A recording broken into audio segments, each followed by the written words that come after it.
Hello everyone, and it's Lisa with Lisa Furlan Consulting, and I am a crowdfunding consultant for authors, specializing in children's book authors. And something I wanted to talk about today is plagiarism, as well as copyright and respecting other people's designs, words, structure, things like that. So one thing I work on with my clients is that I say, you can use whatever I give you. Like, I will help you write original copy. I will help you come up with the words that best describe your book and your audience and reasons why people should back your campaign. That is the service that I provide my authors. What you can't do is go to someone else's campaign and take their words. Especially, those are their words. We are all writers. We all need to come up with original words and original thought about why our book has a unique space in the market. And this is an important lesson to do, not only for your own edification, so that you can develop unique messaging that help you stand apart from the competition. And if you're using somebody else's words, you will not stand apart from the competition. You are just copying what the competition is doing, right? So, I mean, whatever.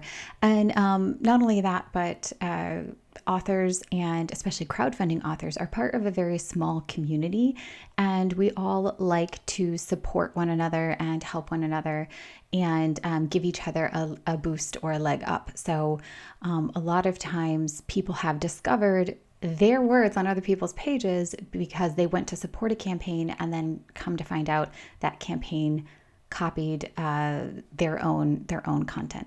Now, a lot of people are mistaken in thinking that crowdfunding your book on Kickstarter or IndieGoGo is easy, and that people just put up their book and they find success. There's so much more that goes into crowdfunding, not just the campaign page. That is like a landing page.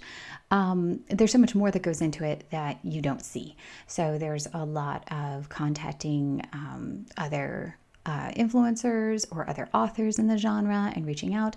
It's a lot of pitching other essays that then get published during your campaign. There's a lot of work that goes involved. So it's not just the campaign copy. And I think that, when this has happened to some of my clients, I reassure them, look, no one can duplicate your success. Like, they may try, but they're not going to be able to duplicate your success.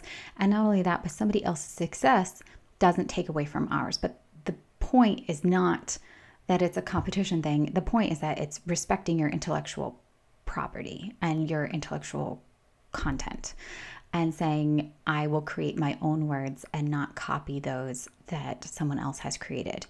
And then just swap out the book title. Like, that's not what we're doing. And that's like the laziest of lazy attempts to market your book.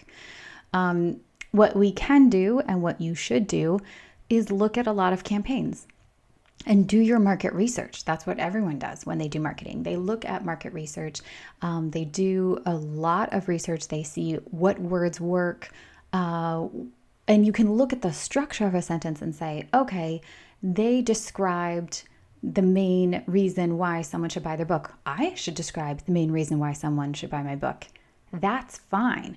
Looking at a structure and saying, like, okay, this makes sense. Sales pages are formulaic. That's just what they are. There are ways to do it, and there are different ways to arrange your content so that you engage with people. And so I think it's important when you're doing market research to look and see what does work and what does resonate with you. But it doesn't mean you get to copy the content and just put your book title in there and use their exact words when you're doing it. Do you know what I mean? There's a difference. There's a big difference. And it's important to know the difference, especially when you're in this community. Because what happens if you do breach these rules is that you just alienate yourself from the community, and you will just end up really hurting yourself in terms of credibility. And then people don't really want to work with you or support you or trust that the words that you do write, even if they are original, they don't trust that they are original because at some point you published words that weren't original. And so it just sows too much doubt in people's minds, and it's not recommended. So take an extra 5 hours to do it the hard way and you will save yourself so much time in the long run. You'll maintain your integrity, and you will be a good author in the community, especially this small community of crowdfunding authors. So those are my 2 cents on plagiarism, copying, mimicking, imitating, things like that. Let me know if you have any other comments in the section below. Bye now.